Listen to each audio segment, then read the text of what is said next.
Hello everyone, this is David Suess at Practical Catholic. One of my favorite sculptures for me is the Pieta done by Michaelangelo. But did you know that Michaelangelo had two great quotes that I really enjoy? The first is, every block of stone has a statue inside it, and it is the task of the sculptor to discover it. And I saw the angel in the marble and carved until I set him free. I like this quote because that is what life is all about. How often do we see people as just a lump of marble and not a beautiful angel within the marble? Can we not see the beauty inside the marble and cut away that which is not good? Hello everyone, today's episode is about how to harness the greatness and see the beauty in everyone. That is especially important in family and in work environment. The difference between managing a family or work or leading a family or work. Welcome to another episode of Practical Catholic with David Suess. Practical Catholic is a spiritual coaching show to help you find peace, love, and joy in family and work life. We are here each and every week to help you grow spiritually, to become successful in this life, and to be a saint for the life after. My story begins when I was in the Marines a long time ago. One of the things that you notice when you're in the military is you can't fire people. It's a very fascinating experience when you can't fire someone. I've had the experience of working in the military as well as in the civilian world. I own my own business, and I have anywhere usually from 18 to 25. I got as high as like 28 employees and consultants, and it's different. It's vastly different. And so I'm going to share you this one episode where I almost came close in firing someone. And this episode occurred before my conversion, so I was really a rowdy little lieutenant in the Marines in there. So what had happened was I had just taken over this new unit. It was a warehouse. We had about like 60 Marines. And one of the key NCOs or staff NCOs I had was called the warehouse, the gunny warehouse chief, and he was a gunnery sergeant. And my gunnery sergeant at that time wasn't the best. In fact, he was close to a derelict of duty. So, what's fascinating about the Marine Corps is that there is no way of firing someone. Now, you can court-martial a person, you can punish a person by NJP, and you can transfer a person. But there's no way of firing someone who is just mediocre, right? Someone who's not there. Because the whole premise in the Marines is no one is mediocre. Everyone is great, and or you need to mentor them or have them they need some extra motivation, right? So there's no way of really firing them. So in this case scenario, I couldn't court-martial him, nor can I punish him, because there was nothing punishable that he did wrong. He was really walking the fine line between getting punished and not doing his job. His uniform was always looking like a mess, and there were times where he would be sleeping, not in a bad way, but just dozing off and everything else. So, and he was very bad for the morale of the younger Marines, which were the 60 Marines that I was in charge of.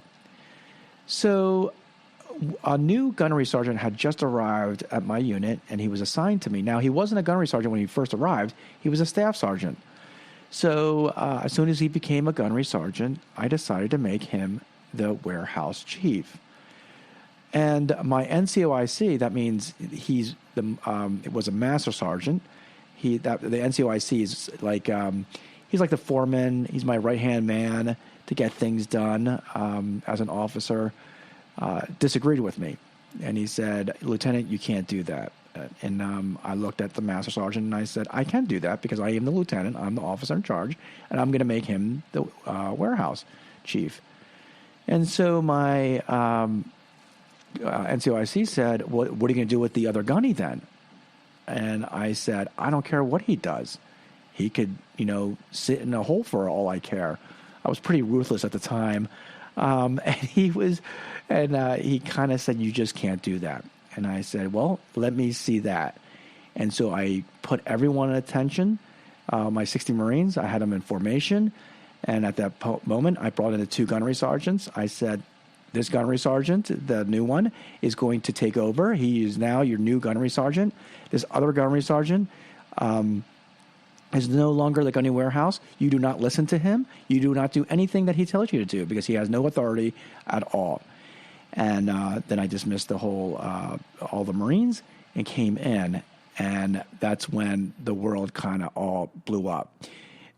So for several weeks, I had I would call it my captain and his NCOIC was a master gunnery sergeant came down, and they were yelling and screaming at me and everything else. And I stuck by my guns and I said, I don't want him. He's poor for the morale. And after 2 months of this, the morale in my shop got higher. We started performing better. And by that time, the captain, who was very reasonable and very nice to me, said to me, Lieutenant, you need to make him the gunnery sergeant.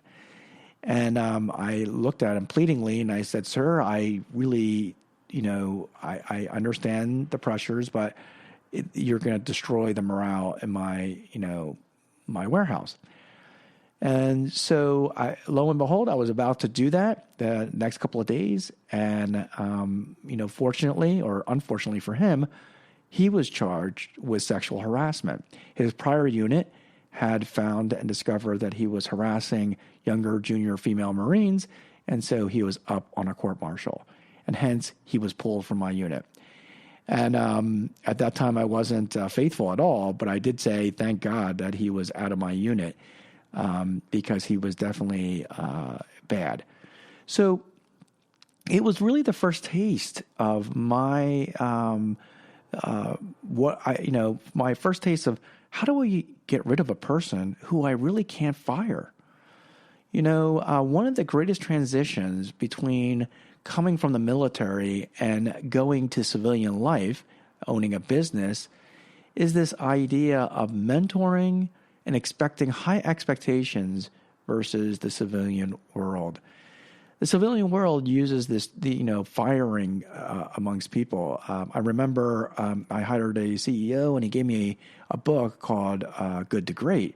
And that book was about how you have to find the right person, right, and put them in the right seat in the bus, right? And it was fascinating to me because that was very contrary to what the military was all about, right? The military is really about forming and training. We form and train. Certainly, we get ASVAB scores and we know the people's academic ability, right? We don't want to put someone who can't academically handle certain jobs. But other than that, it's really about forming them and training them and motivating them to do their job. And so in the military, it's all about that. You never would have this idea that there were bad people, right? In fact, I remember one time I was working with the general, and we were trying to figure out new positions for IT. He knew I was a computer science degree, and he personally picked me to head this new division to help figure out what the new table of organization would be amongst the wing. And it was pretty profound and far-reaching at that time back in the 90s. And so he wanted my input. And the first thing he says is that we have to assume that all Marines are exceptional, all Marines are great, and they will do their job. And I remember that and thinking to myself, wow, that's really amazing.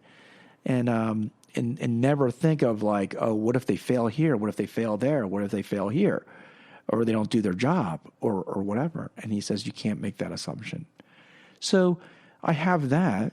And then in the civilian world, you have this idea that, if this guy can't do the job, then you fire him. That's it. No and ifs, buts about it. You fire him. You have this idea in the military that, you're a father figure, right? As an officer, I always kind of like their father figure. And, and the mother was kind of like your NCO, not to give that feminine idea of it, but they were kind of like the foreman, and they would execute what you had. But you always wanted to be that more of a father figure, of that, where we're going, and motivating them and everything else. So it was always that father figure behavior that you were there to do, and motivating them and mentoring them. In the civilian world, that wasn't the case at all. Yeah, certainly you would have training and see what they are, but it wasn't to the level of changing a person's character, okay? Changing a person of who they are. The military is more about who they are, and the skills that they have is something that they can train. So, that's really what it's all about. And so it was I would say a culture shock to me, going from the military to the civilian world. That's where a lot of people, if you ever talk to former military people, they'll always say, I miss that camaraderie. I miss that camaraderie. And camaraderie is not just about, people coming together and working together. It was really about knowing each other's who they are and what they are. It was more about the person than it is about the job. The job kind of brought them together, and the mission made them a team. But the bond was really the fact that they had to really know each other. What were their strengths, what were their weaknesses, what were everything about it, and then trusting that they will get the job done. That was another thing that is very, very, different between military and civilians. Is civilians have very little trust as opposed to the military. Civilian world, they either eliminate the trust through automation, or they have a lot of accountability mechanisms to try to force them to do what they need to do, try to make them almost robotic. As opposed to the military, there's a level of trust. And not only trust that has to be done, that they are getting their job done, but trusting them for their lives, that they're going to get the job done. The responsibility I had, being in the military is important. A simple thing like, when am I going to coordinate? What time did I call in the helicopter to extract us? What time did I call in artillery? Did I call in the right coordinates for artillery fire? All right. Am I protecting the correct flank? Any of those failures would occur and Marines would die. Marines would get killed. So there was a level of trust that those Marines had that I'm doing my job as a lieutenant correctly. And that's a big trust, because there were certain things I wasn't very good at, but there were things I was also good at. Same thing with the enlisted Marines, they had to trust each other, because if a Marine would to retreat, or a Marine would be a coward, or a Marine were not, shooting the gun correctly, or, falling asleep, okay, then a lot of people would be killed. My left flank or right flank would be exposed. So there's a tremendous amount of trust that has to occur. And that's the bonding force in the military. But in the civilian world, there isn't that level of trust. There is only, in a sense, of micromanagement. And I, distinguish this between leading and managing. There's a big difference between leading and managing. Leading gets at the heart of the mission. Leading gets people to do it for themselves. Management, controls people to do what they need to do. And, there is a level of management that leadership needs to have, but you can never say that you manage and be a leader, So how do we, talk about leading our family and leading even as a work? And how does this tie in with Michaelangelo? Well, Michaelangelo is one of my, favorite artists. He's the one that's painted the Sistine Chapel. But and I've seen the Sistine Chapel. If you listen to one of my episodes, I talk about my experience there. It's pretty comical. But my favorite, though, is not the Sistine Chapel. My favorite is the Pieta. I really, really loved it. And the reason why, and I'll share this little story, is because I was part of the post 9/11 recovery. And I worked at the World Trade Center prior to literally less than a couple of weeks before the terrorist attack of 9/11. And so I knew a lot of people who were killed in that tower. And so I was part of it, and I had to go to the Javits Center, and I would see all the families of the victims. There were signs all over the place of people missing. Because imagine, close to 3,000 people were killed. They only found roughly less than 500 body pieces. So there were a lot of them that were really missing. And so there were posters all over the place of missing people. One of them was a person I got very close to. He was the vice president who actually, hired me. And he was one of them that was killed. And I would see his picture all over the place. And so it was very heart-wrenching. It was very psychologically and spiritually hard as I was walking through it. And I had to actually see body pieces because I was part of the autopsy report. My system supported that. And, so every day I would go to Mass, and sometimes I would go to St. Patrick's. And St. Patrick's has a picture of the Pieta, or a sculpture of this Pieta. It's not the original, but it's an imitation of it. And I remember always meditating on that. And I remember meditating, believe it or not, on Christ's calf. I don't know why, but it was his calf. And it was the way that it was bent and the way that it curved, just like a real muscle. And I remember sometimes I was meditating so much on it that it almost came alive. Like his leg was actually alive. And Our Lady was alive. And it started just with that calf. I could see it. Because if you ever look at the Pieta, the way that it's made, it looks alive. And it's made of marble. It's made of stone. But it has the genuineness of real muscle, the real connection of body and cloth. It's somewhat real. Now, Michaelangelo built, and then before I said that, I actually was able to go to the Rome trip 10 years later and see the real Pieta, and it was just gorgeous, and it was beautiful, and had the same resemblance. And Michaelangelo, when he sculpted that, he was only 24 years old. Amazing. 24 years old, and he built something as magnificent as that. So when you look at how he sculpts, listen to what he says here. His quote is, "Every block of stone has a statue inside it, and it is the task of the sculptor to discover it." That is so beautiful.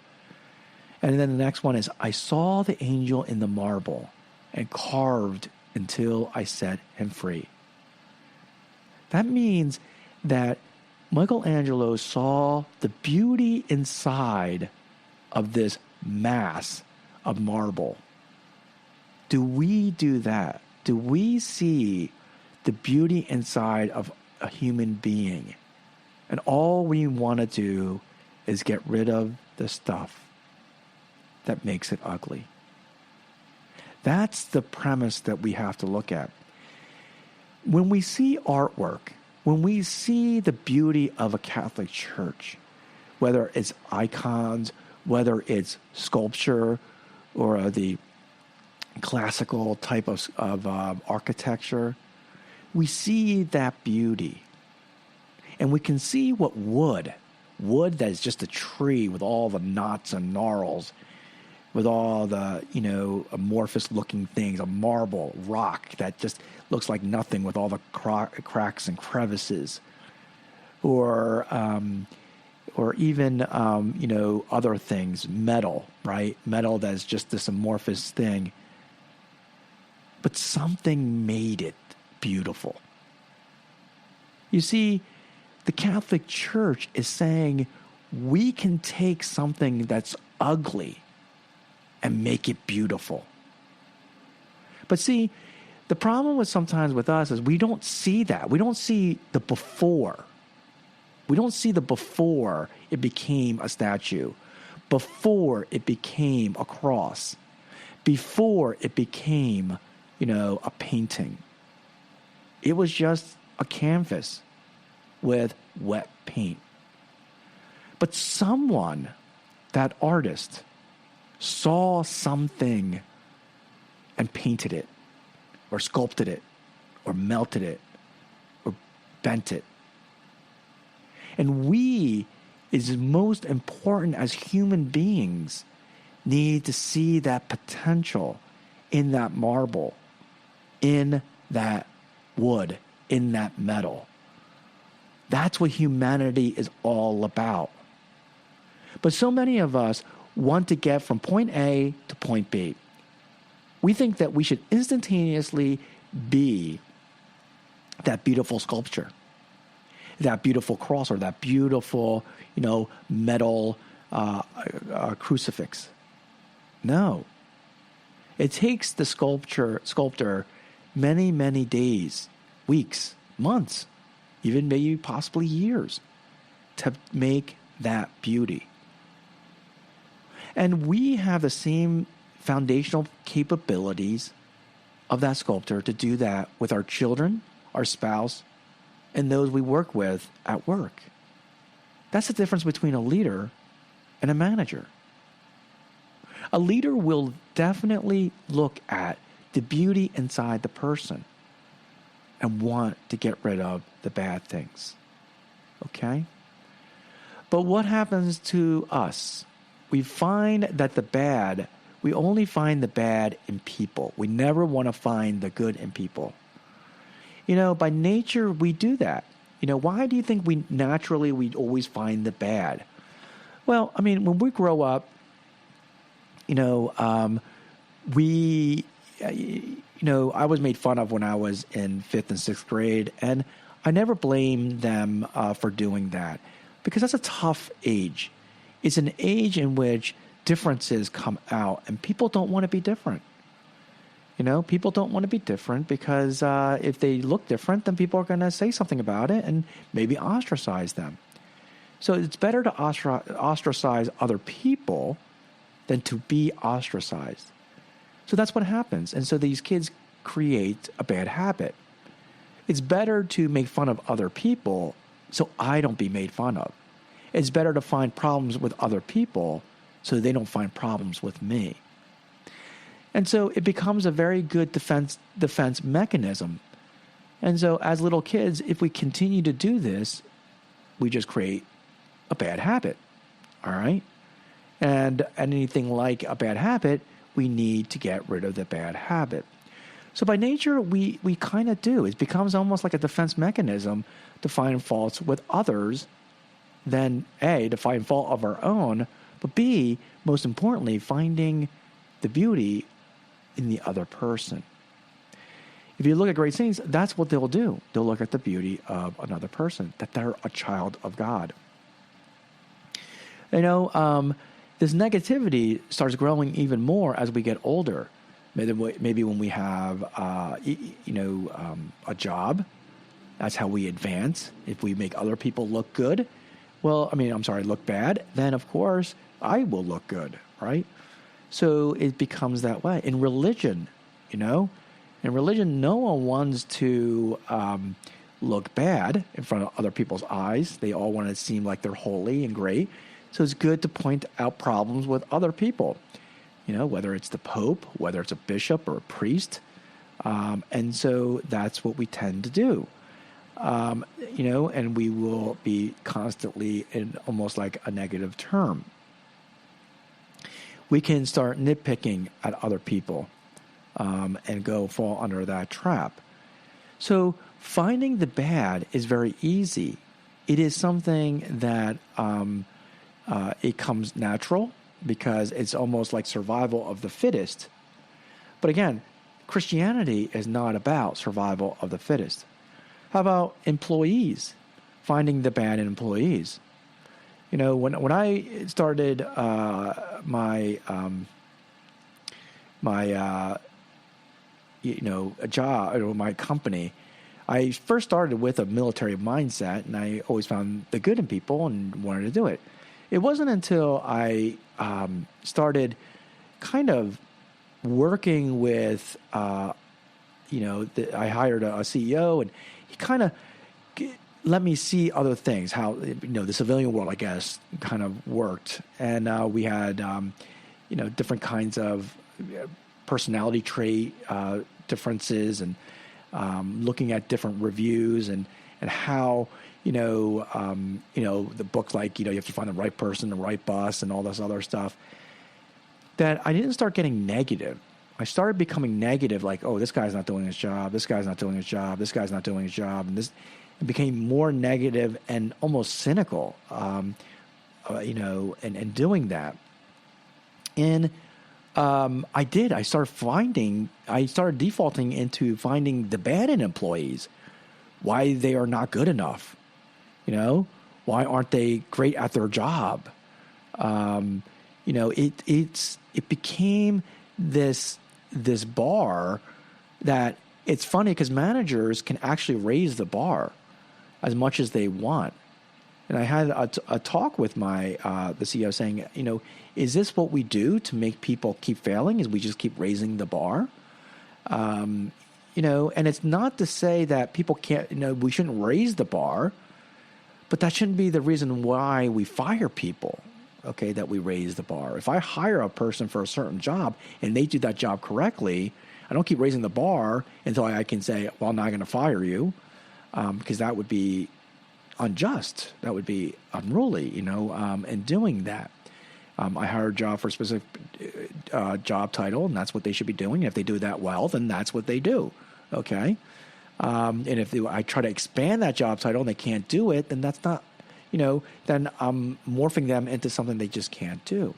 So certainly we can encourage them to do better and be more and want to do that, but we do have to protect them as employees of who they are. So I think finding the bad in employees is actually very easy. And I think in the civilian world, not so much in the military, it's almost like a given that you try to find the bad employees. It's almost like a mentality of, what have you done for me lately? Mentality. And it's a very bad, in my view, type of mentality. And if you have that type of mentality at home, what have you done for me lately?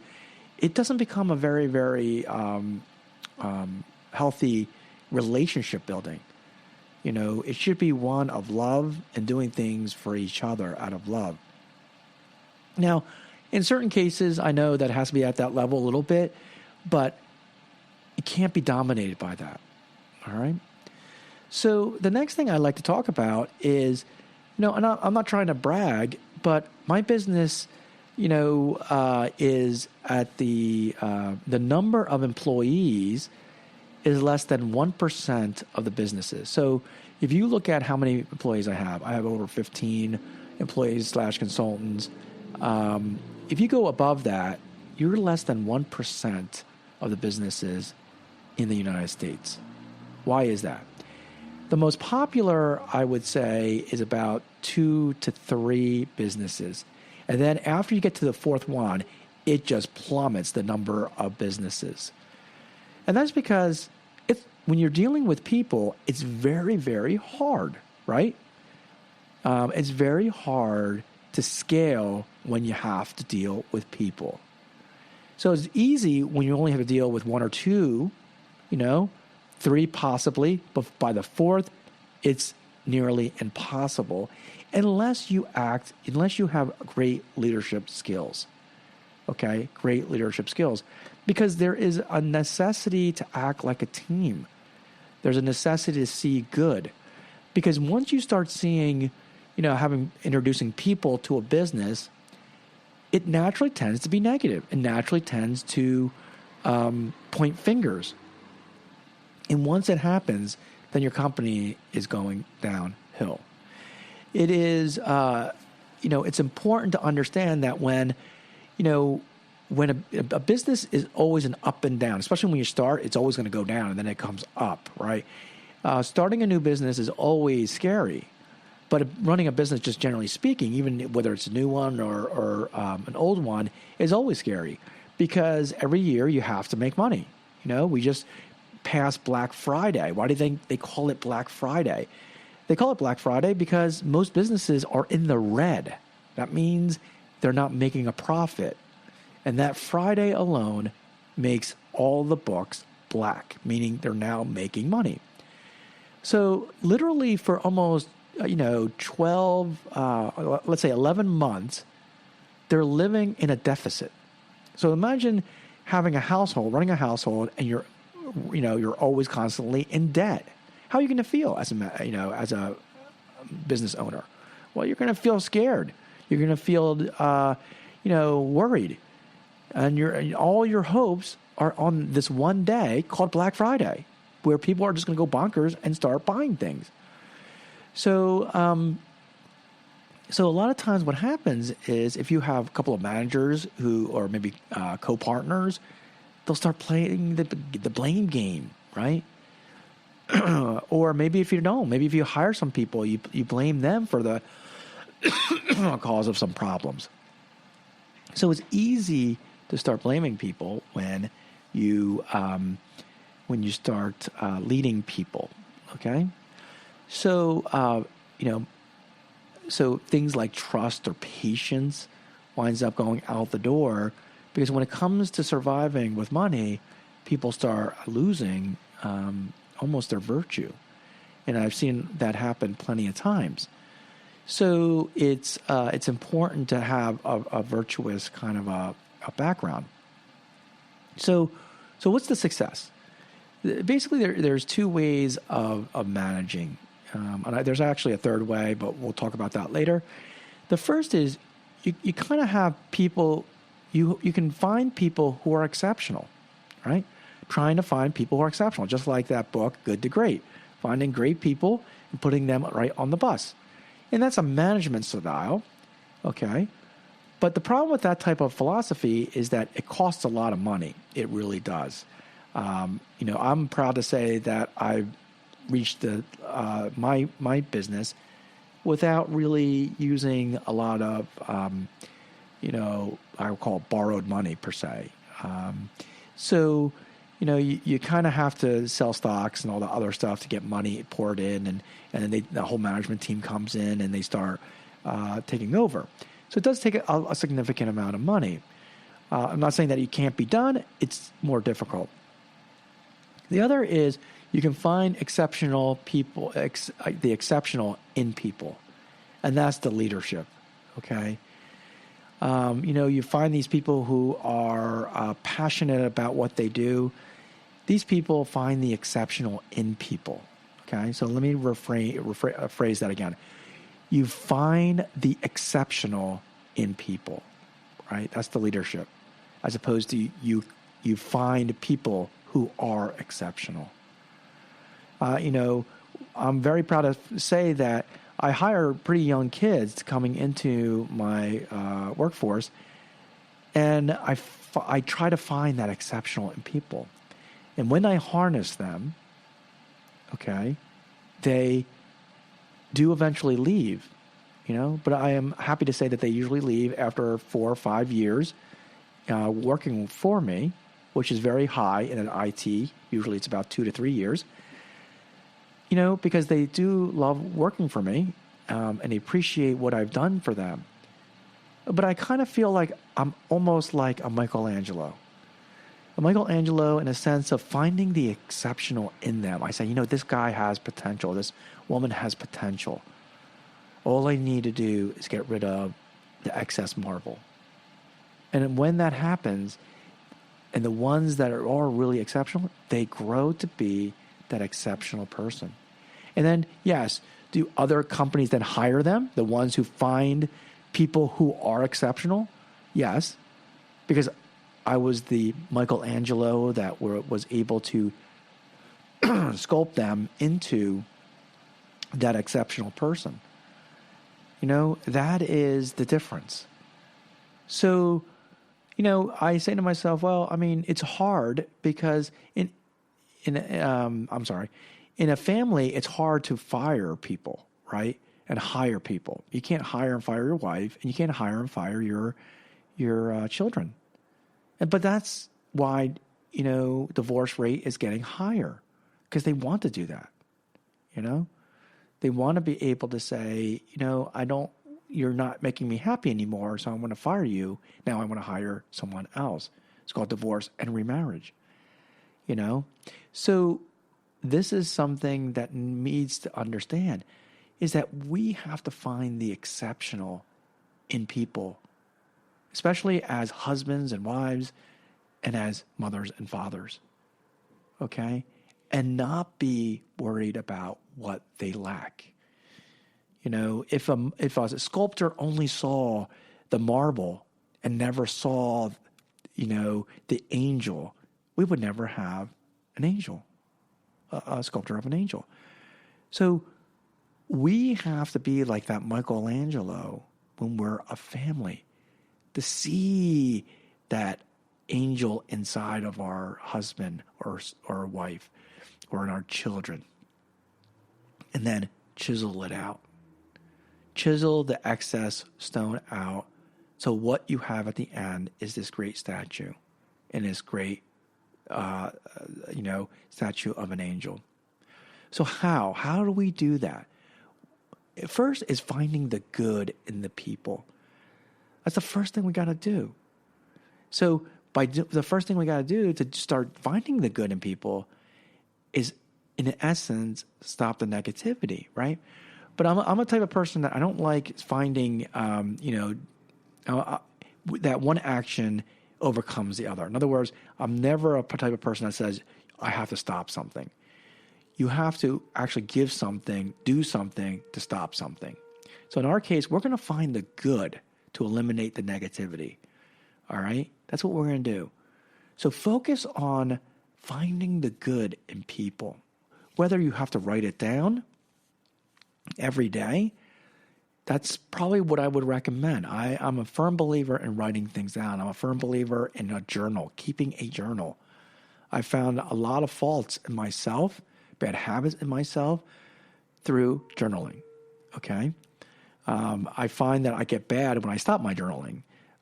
So journaling is so important in your spiritual growth. Keeping a journal and doing a daily examination of conscience. St. Ignatius of Loyola actually recommends 3 examination of conscience per day. I'll be honest with you, I definitely do 1. Sometimes I do 2. So he recommends at least 3 a day. I think he actually does 4. It's morning to prepare yourself for the day, afternoon to see how well you did and to reinforce yourself for the rest of the day, and then evening to see how you did the whole day and to prepare yourself for the next day. So it's important to do that and to write it down, because it tracks everything down and it reinforces in our brain what we need to do, okay, and what we're saying. So when I think my last episode 40, I talked about when I had a marriage issue. I was very negative towards my wife, so I started writing down one good thing about her, and then 1 became 2, and then 2 became 3, and that's what happened. So the first thing is to find the good in people. In essence, it's the first step of what Michaelangelo was saying, which is, I saw the angel in the marble and carved until I set him free. So that's the first step of it. You can't find the angel in the marble if you're only thinking of negativity. But if you find the good in the person, then you'll see the angel in that marble. So then the next part is, how do we carve that angel and set him free, right? It's through mentoring and being patient and time. All right. A lot of time, why do we like quick quotes? A lot of people will say, what would Jesus do? And I remember that famous thing, what would Jesus do? These quotes and things. Because we're so short, cited. We think that little inspirational, quotes or little, ejaculations like, "Oh, I love you, Jesus," will change us for life, right? And they don't. Maybe they change us for that one split moment, but really, mentoring and training is really a patience, and it will take time. Saying one thing is not going to change a person's life, but saying things in a consistent way, in a patient way, being firm in a long way, in a durational way, is more profound, okay, than one short little, statement. Think of all the great artwork. Michaelangelo, to carve out the Pieta, he had to have been patient. He had to have taken his time. It wasn't just one stroke that made that whole, statue. It was tiny little strokes done with various, picks probably to do it. Then he had to probably sand it down to give it that, sheen and the smoothness that is there. That is what it's all about. So patience and time. It's not going to be, the world would think that, if I give you these short little quotes and whatever, you're all of a sudden going to change. And it's not.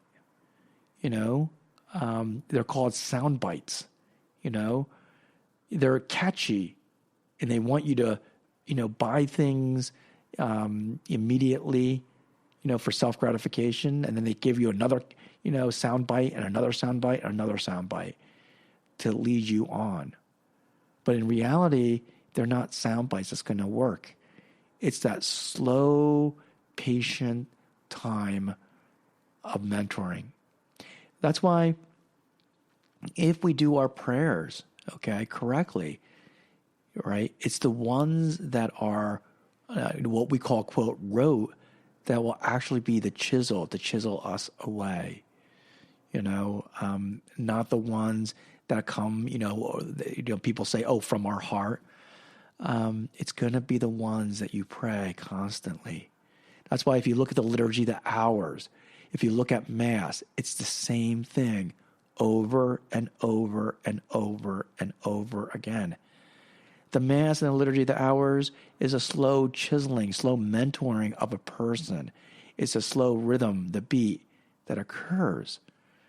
In itself, it is a mentoring process because Christ is talking and mentoring us through the Scriptures. That's what happens. And the liturgy hours and the liturgy, the Mass, is patient. It loves you whether you're sinful or not. The beginning of Mass, you start with a Confiteor to wipe away the sins. So it's important to understand this slow carving. So first, find the good in a person. Second is carving out that angel by that slow mentoring. Mentoring can be done through books. Mentoring can be done through a director, through your parents, through other people. But know that it's going to take that slow, patient time, a slow carving. Okay? The other is, finding what you need. So this is this is important from a standpoint of employees, but also of your spouse, is finding what you need. Okay? So when I was an owner, I always need to know what I need as for an employee. And because of that, I kind of write it down. All right, we have a job description. And then we try to see how that fits into our job. So when we hire people, I first, I always go by the soft skill, which is always drive, and taking the initiative. That's most important to me. You have someone who has drive, they'll be able to do anything. But everyone has a certain level of drive, But what you have to look at it, though, is how do they fit into this company or this business. All right, seeing how they fit. So sometimes there's 3 gradations. For sometimes how they fit. If I'm hiring someone, I will say this guy does not fit at all. Well, then you don't hire them. All right. Sometimes they'll fit like a glove, perfectly. That's very, very rare. And I'm going to say that's very very rare. But the third category is where you find most, is that they're probably 60-70% there. And then you got to figure out what to do with that other part. And that is hiring that person that's 70 to 80% there or 60% there and chip away areas so that they can get 90% there. That's what we got to do. If it's a spouse, right? My last episode, which is about how I saved my marriage because it was mine to lose, the spouse, a lot of times we want to force our spouse to be something they can't be. That's part of the negativity of a spouse. When we don't see the beauty in our spouse, to say, what do I really need from my spouse? And then using your spouse for what they're good at, and then maybe slowly trying to chip away the areas where you can use them. Same thing with kids, with chores, right? I'll give you an example. I have my oldest son. He's great at detail level stuff. So when it comes to detail cleaning, he's my number one guy. My second son, he loves kind of like mechanical stuff. He likes outdoor work. My house is cut, the grass is cut, everything is done. My other son, he likes the same thing too. He likes to do the outside work. My daughter, one of my daughters, she has nothing but detail on design and artwork and those types of things. So that's what she's going to be doing. So we can see what they're good at and kind of move along and see where they're at. So if we don't see the good in our children, okay, then what winds up happening is we start combating them. We start being negative with them. Now, that doesn't mean that we should only harness on what they're good at, because that wouldn't build virtue. So I have my kids, they do other things that also build virtue, okay? But the one thing I don't want to do is, and this is sometimes what parents do with kids, is I don't want to build force them to do dramatically build a virtue that they just can't do so easily. I want to ease that virtue in, and I want to encourage it, build it to a point where it's acceptable, okay? So, for example, my second son, who might not be great at detail level, I will not, I will look at it and say, well, he needs to, have better type of detail when it comes to cleaning. And I'll get him to a level that is acceptable, but never to the level of my older son, who's just detailed oriented. But you see, every great virtue also has a vice behind it if it's extreme. And so, just because someone's, very detailed and clean doesn't mean that they're virtuous. They could be near OCD, which now becomes a vice. Okay? So that's what we have to understand. So it's also taming our virtues, because remember, a virtue is both a, you can have a vice and a virtue if you have too much of it or not enough of it. And a lot of times, in our case, we have too much of it. That's what we don't notice, right? People who are near OCD have too much of detail and cleanliness. It's important to understand that. And OCD winds up being controlling, and that's something we got to understand on that as well. So the steps, right, to create a great sculpture is, 1, finding the good in that person, seeing what you want, that angel in that marble. Second is using mentoring and training to carve. Okay, it's a slow process, carving. And the third is using that paint, that sculpture, to what you need, whether it's in a family, whether it's an employee, whether it's a spouse or your children. That's how you do it. Okay, so that's important to understand. But the key it starts with is find that angel in that marble, in that person. I want to digress a little bit on the topic of fraternal correction. This is not about when to do fraternal correction. It's how you do fraternal correction. I think so many of us, I've heard this argument before in the past that one person once told me, he said, as he's bashing the Pope, he's saying, "I'm only saying this to you, David, because it's fraternal correction," and that's not fraternal correction. Okay, that's actually gossip. When you fraternal correction is when you actually talk to the person and say what they've done wrong. Okay, but talking about someone's bad behavior behind their back, like this person was doing about the Pope, is really gossip. That's what it is. Any public type of correction that occurs, in my eyes, is wrong. I was in the military, for 5 years, actually more than that, 1 year enlisted and 5 years as an officer. And one of the things that I tried to do is any correction to a single person, I've always tried to do it privately. In fact, it's one of the roles in the military is private correction. Okay? You don't, I know in boot camp they might pinpoint that out and make it into a big thing, but when you're out in the Fleet Marine Force, when to correct someone, you want to do it privately. Okay? If I wanted to correct a sergeant, I would do it privately. All right? If I wanted to, because if let's say, for example, it creates dissension. When you start correcting people publicly, if they're the same rank or higher, okay, and you do it publicly, it creates dissension.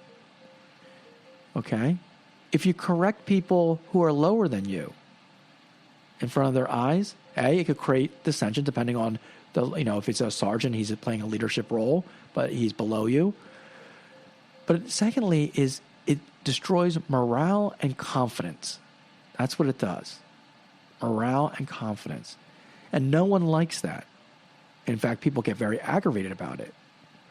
So public correction should never happen. All right? It spreads gossip. That's what it does. So how do you do fraternal correction? How do you correct someone? Okay?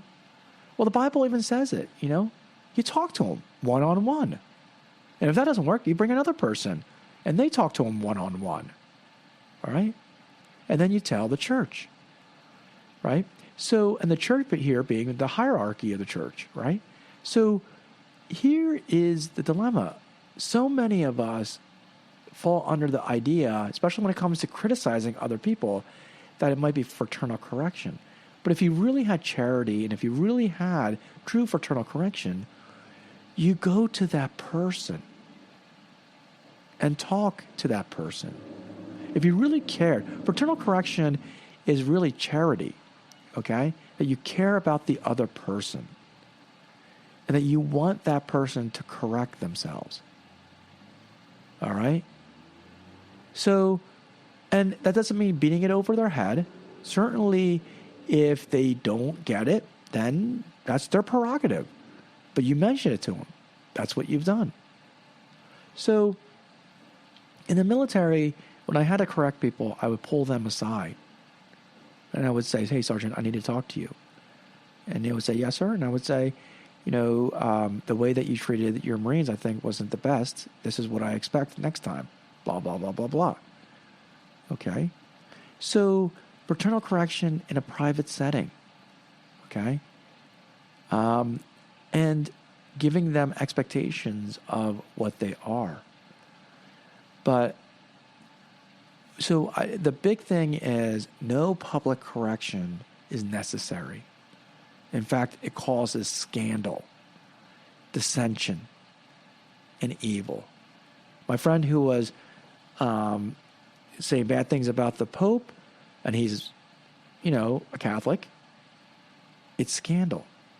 It is not It's gossip. It's everything but fraternal correction in a public setting, especially when there's teenage kids around. Okay, you're setting the wrong tone. Can we disagree with the Pope? Can the Pope be wrong? That's what you're telling these kids. They're doubting the Pope. And that's one thing you should never be doing, is doubting the Pope.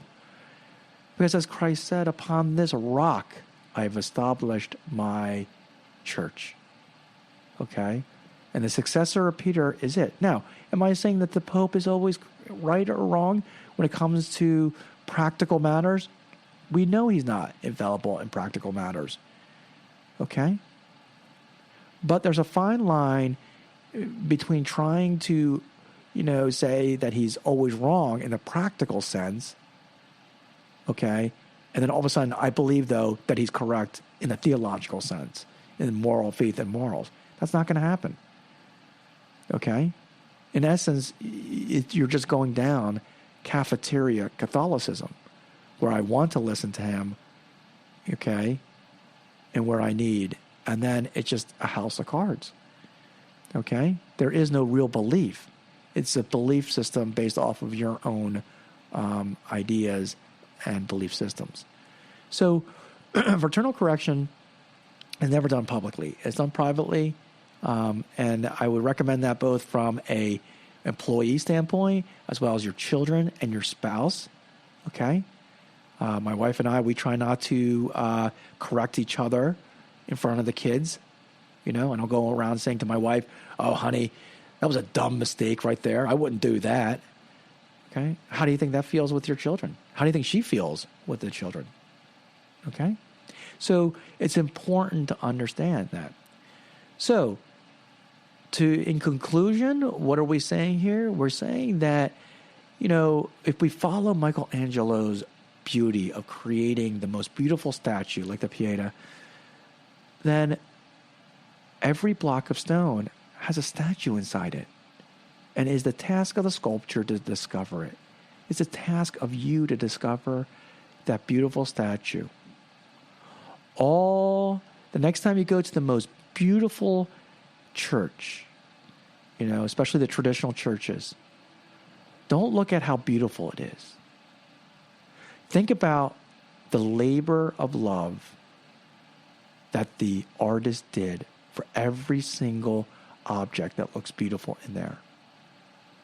And think about and meditate about how that artist saw that beautiful object in that piece of wood, in that piece of metal, in that piece of paint and canvas. And that is what you are to do to other people. Look at the beauty inside that marble we call another human being. And you be that sculptor to carve it out with beauty, with patience, with time. So let's end it with a prayer. In the name of the Father, and the Son, and the Holy Spirit. Amen. Dear Lord Jesus, I pray that everyone finds that piece of angel inside of our marble. Help others carve it out, mentor us out, like the great saints have done. Help us to find the beauty inside of us so that we may become a beautiful angel, a loving heart, and a great saint. As we pray, Our Father, who art in heaven, hallowed be thy name. Thy kingdom come, thy will be done, on earth as it is in heaven. Give us this day our daily bread, and forgive us our trespasses, as we forgive those who trespass against us. And lead us not into temptation, but deliver us from evil. Amen. Thanks for listening to me, David Suess, at Practical Catholic. Here's a reflection for you. Take a moment and reflect on a beautiful artwork and discover what the artist was thinking. Feel free to share your reflection or leave a comment on the podcast, Instagram, and Facebook at Practical Catholic, or visit my webpage at practicalcatholic1, that is the number 1.com. You're listening to WCAT Radio, the on-air wing of En Route Books and Media, bringing you the dulcet sounds of Catholic wisdom.